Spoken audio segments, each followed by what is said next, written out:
Hi friends, welcome to Sharmi's kitchen. ఈరోజు నేను ఒక మంచి టేస్టీ రెసిపీతో మీ ముందుకు వచ్చేసానండి.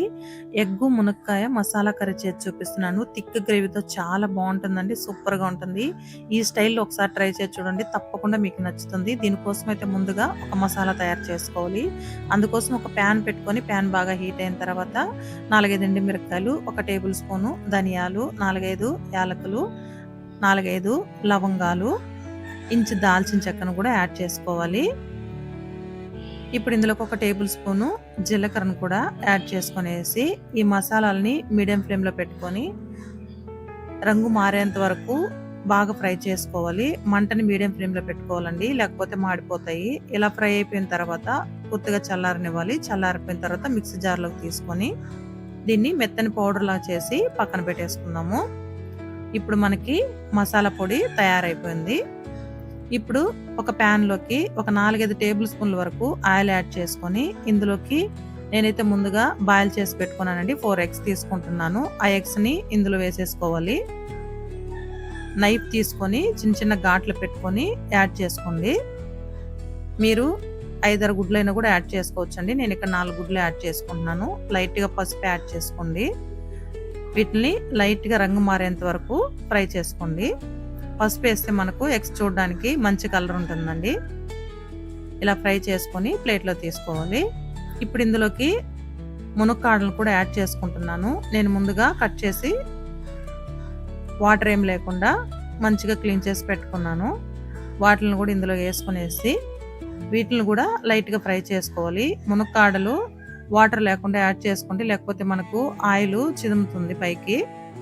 ఈ విధంగా దీన్ని కూడా లైట్గా ఫ్రై చేసుకొని అదే ప్లేట్లో తీసుకొని వీటిని కూడా పక్కన పెట్టేసుకున్నాము. మునక్కాడలు మరీ ముదురుగా ఉన్నట్టు తీసుకోవద్దండి, కొంచెం లేతగా ఉన్నట్టు తీసుకుంటే తినేటప్పుడు మనకి కర్రీలో బాగుంటుంది. ఇప్పుడు ఇదే ఆయిల్లోనే కర్రీ చేసేసుకుందాము. ఈ ఆయిల్ సరిపోతుంది కర్రీకి. 1 టేబుల్ స్పూన్ వరకు ఆవాలు యాడ్ చేసుకొని చిట్టుపట్టమన్న తర్వాత ఒక 2 పెద్ద ఉల్లిపాయలని చిన్నగా కట్ చేసుకొని యాడ్ చేసుకున్నాను. ఆ ఉల్లిపాయలను కూడా ఇందులోకి యాడ్ చేసుకునేసి ఈ ఉల్లిపాయలు మెత్తబడేంత వరకు ఫ్రై చేసుకోవాలి. ఫ్రెండ్స్, ఫస్ట్ టైం కనుక మన వీడియో చూస్తుంటే తప్పకుండా ప్లీజ్ ఒక లైక్ చేసి సబ్స్క్రైబ్ చేసుకోండి. సో ఈ విధంగా ఫ్రై అయిపోయిన తర్వాత ఇప్పుడు ఇందులోకి 1 టేబుల్ స్పూను అల్లం వెల్లుల్లి పేస్ట్ యాడ్ చేసుకుంటున్నాను. ఇది పచ్చివాసన పోయేంత వరకు కలుపుకుంటూ ఫ్రై చేసుకోవాలి. ఇప్పుడు ఒక 2 రెమ్మల కరివేపాకు కూడా యాడ్ చేసుకుంటున్నాను. కరివేపాకు వేసేసి బాగా పండిన టమాటాలు ఒక 2 టమాటాలని చిన్నగా కట్ చేసుకొని పక్కన పెట్టుకున్నానండి. వాటిని కూడా ఇందులోకి యాడ్ చేసుకున్నాను. ఒక 2 పచ్చిమిర్చిని కూడా యాడ్ చేసుకున్నాను సన్నగా కట్ చేసుకొని. ఇప్పుడు ఈ టమాటాలు ఆ పైన స్కిన్ సపరేట్ అయ్యేంత వరకు కలుపుకుంటూ ఫ్రై చేసుకోవాలండి. ఇది బాగా మెత్తపడిపోవాలి. ఈ విధంగా మొత్తం మిక్స్ అయిపోవాలి. నేను ముందుగానే చిన్న నిమ్మకాయ సైజ్ అంతా చింతపండుని తీసుకుని రసం తీసుకుని పక్కన పెట్టుకున్నాను. ఆ చింతపండు రసాన్ని ఇందులోకి యాడ్ చేసుకున్నాను. మనం ముందుగా మిక్సీకి వేసుకున్నాం కదండి మసాలా పొడి, అది కూడా ఇందులోకి యాడ్ చేసుకునేసి ఈ కారము, ఈ చింతపండు రసము వీటిలన్నిటిని బాగా మిక్స్ చేసుకోవాలి. కొంచెం మీకు మాడినట్టు అనిపిస్తే లైట్గా వాటర్ వేసుకుంటే సరిపోతుంది. రుచికి సరిపడా సాల్ట్ కూడా ఇప్పుడే యాడ్ చేసేసుకోండి. ఈ విధంగా మొత్తాన్ని ఫ్రై చేసుకోవాలి. మనకి ఎంత ఫ్రై అయితే మనకు కర్రీ అంత థిక్గా ఉంటుంది, టేస్ట్ కూడా బాగుంటుంది.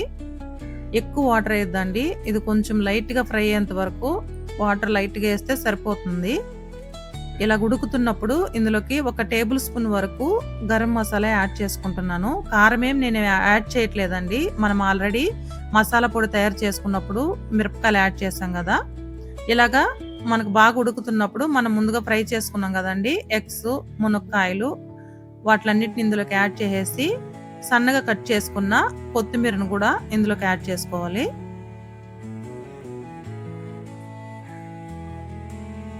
ఈ విధంగా వేసేసి ఈ మునక్కాయలు, ఎగ్స్ ఈ కర్రీలోకి బాగా మిక్స్ చేసుకోవాలి. ఈ పులుపు, ఈ కారము ఈ మునక్కాయలు ఎగ్స్కి బాగా పట్టే విధంగా బాగా మిక్స్ చేసుకొని ఒక 2-3 నిమిషాల పాటు ఫ్రై చేసుకోండి.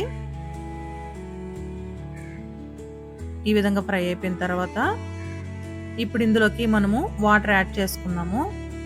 మనం ఇంతకు ముందు గ్రేవీకి కొంచెం ఫ్రై చేసుకోవడానికి మనం వాటర్ యాడ్ చేసుకున్నాము. ఇప్పుడు ఇంకొంచెం వాటర్ యాడ్ చేసుకునేసి దీన్ని మొత్తాన్ని బాగా మిక్స్ చేసుకొని మూత పెట్టేసి ఒక 5 to 10 మినిట్స్ ఉడకనిచ్చామంటే మనకు కర్రీ రెడీ అయిపోతుంది. చూడండి మనకి ఆయిల్ కూడా పైకొచ్చేసింది. మనకు మునక్కాయ కూడా ఉడికిపోయి ఉంటుంది. ఈ స్టేజ్‌లో మీరు సాల్ట్ సరిపోకపోతే అడ్జస్ట్ చేసుకోండి. మనకి మునక్కాయ, ఎగ్స్ బాగా మనకు ఉడికిపోయాయి. కరెక్ట్‌గా సరిపోయిందండి కర్రీ. ఈ విధంగా ఎంత థిక్‌నెస్ ఉంటే మనకి బావుంటుంది తినేటప్పుడు. లాస్ట్‌లో కొంచెం కొత్తిమీర యాడ్ చేసుకున్నారంటే సరిపోతుంది. మీకు ఇంకా థిక్‌గా కావాలంటే ఇంకొంచెం ఒక 2 మినిట్స్ పాటు ఉడకబెట్టారంటే సరిపోతుంది. చాలా బావుంటుందండి వేడి వేడి రైస్‌లోకి. తప్పకుండా ట్రై చేయండి. ట్రై చేసి మీకెలా వచ్చిందో కామెంట్ రూపంలో తెలియచేయండి. అండ్ తప్పకుండా అయితే ఒక లైక్ చేసి సబ్స్క్రైబ్ చేసుకోండి. Thank you for watching.